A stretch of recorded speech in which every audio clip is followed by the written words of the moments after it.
Three games that I love to go back to again and again are the Elder Scrolls series, particularly Morrowind. Special place in my heart for that game. Another one would be Harvest Moon, the series in general, but again, if I had to pick a particular one, A Wonderful Life. And Fallout, specifically New Vegas. That one was one of my favorites. I really enjoyed 3. Number 1, again, has a special place in my heart, but I think even comparing it to the new game, that'd be Fallout 4, yeah. I still enjoy New Vegas. And the common theme that these 3 games and 3 genres have all, that they share, is scarcity. And that's something that I've always enjoyed. I found a lot when I would play Morrowind, I would get to a certain point in the game and then I would make a new character. And for a long time, I didn't understand why that was. I would hit a point I hadn't beaten it. I may not even have been halfway through it, but I'd end up starting over. And I do the same thing with Harvest Moon, but with The Wonderful Life, I was a bit more tolerant. I could actually play through an entire, I guess you could call it, life cycle of the character and then start over again. That one was, I suppose, a bit more satisfying in that way because there was a lot of progression. I'm getting to a point, though. And New Vegas I really enjoyed for its hardcore mode because you had to eat, sleep, stay hydrated. You didn't heal as quickly. Let me see, bullets had weight. That is something that I did enjoy about 4, though, is they took that and amped it up, adding like disease, how you have to make sure the food's cooked, the water can't be dirty. Maybe apart from the fast travel, I think it's really good. But New Vegas, still one of my favorites. And as I said, for a long time I didn't understand why I enjoyed starting over. But it would just happen. Inevitably, I'd reach a point where I would start a new character. Maybe I wouldn't change the stats all that much. But I just end up wiping the slate clean over and over and over and over and over again.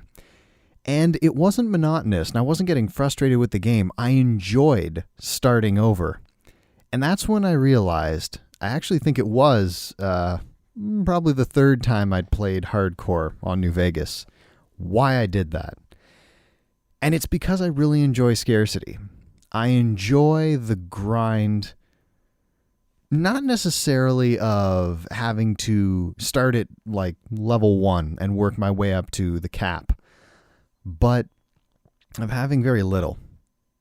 It's an extra challenge, and it's just, I'm going to try to explain why in this episode, but it's just fun.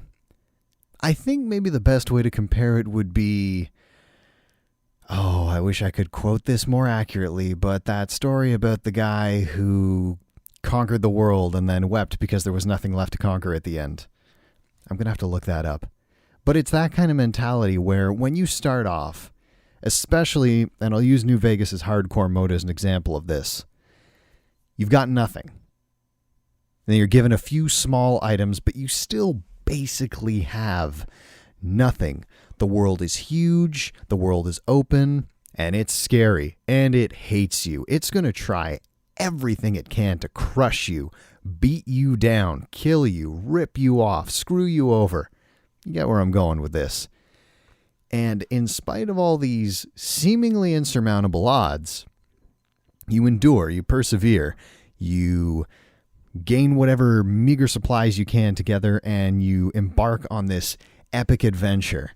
And you are going to run into a lot of roadblocks, a lot of headaches, a lot of things that you can't handle. But you build yourself up. You work your way to a point where you can find another solution to the problem, or just through grit and perseverance, you bull rush through. You just charge, and you get lucky, and you win. But eventually, you reach a point where there isn't a whole lot of challenge, either because you've become so powerful, so good at what you do, that there's no one out there who can hold a candle to you. You are the best. Or at least there are so few out there that can compare to you, you barely ever come across them. On the other side of it, it could be that you have amassed such an arsenal. You have so many items at your disposal. You have so many tools and weapons and armor and buffs, companions, that you're good. You don't have to be the best. By virtue of all these things you've acquired and the skills put together, and let's say a companion in the case of New Vegas, you can handle whatever is thrown at you. And I think that's why I kept starting over, because I would reach that point and suddenly the challenge was gone. The scarcity had disappeared. And the more I talk about it, actually Fallout 4 may now be tied with New Vegas, because they threw in that extra twist of only being able to save when you sleep, of not having fast travel, so you got to walk everywhere, which can be annoying and monotonous, but just like in real life, sometimes you got to take time to get where you're going. Can't just instant transmission everywhere. That'd be kind of cool, though, I guess. And you can't just scarf down whatever food you come across that's been sitting in a super duper mart for the last 50 years, or drink a bottle of water you found in some dilapidated house's cabinet. You've got to make sure the water's clean, and you've got to make sure the food is safe to eat. Otherwise, you could become violently ill and be in worse shape than you were before. And maybe that's why now that I think about it, I've got to go back to survival mode in Fallout 4. I put that down for a while I was playing Undertale, which incidentally I will be getting back to, but yeah, this week was crazy. Time was at a premium, although that's not really an excuse. But anyway, that is something that I've always enjoyed about those games. And there are plenty of other games to be mentioned that have that element to them, where it's very much about scarcity and survival. And probably why I'm so fond of the Fallout series, and actually now that I think of it, why I like the atmosphere and plot and story of a game like, say, The Last of Us, or what's that one coming out is it this year? It's coming out for the PS4. I think it's called Days Gone, or Days Gone By. I think that's it. It visually is very reminiscent of The Last of Us. Oh, I am going to have to look that one up too. A lot of homework for me to do this time around. But it's that challenge, that having to contend not just with the enemies in front of you, but with the world, which is always, I guess when you think about it, it's always your enemy in one way or another, through terrain, circumstance, weather, lack of supplies, coming right back to scarcity.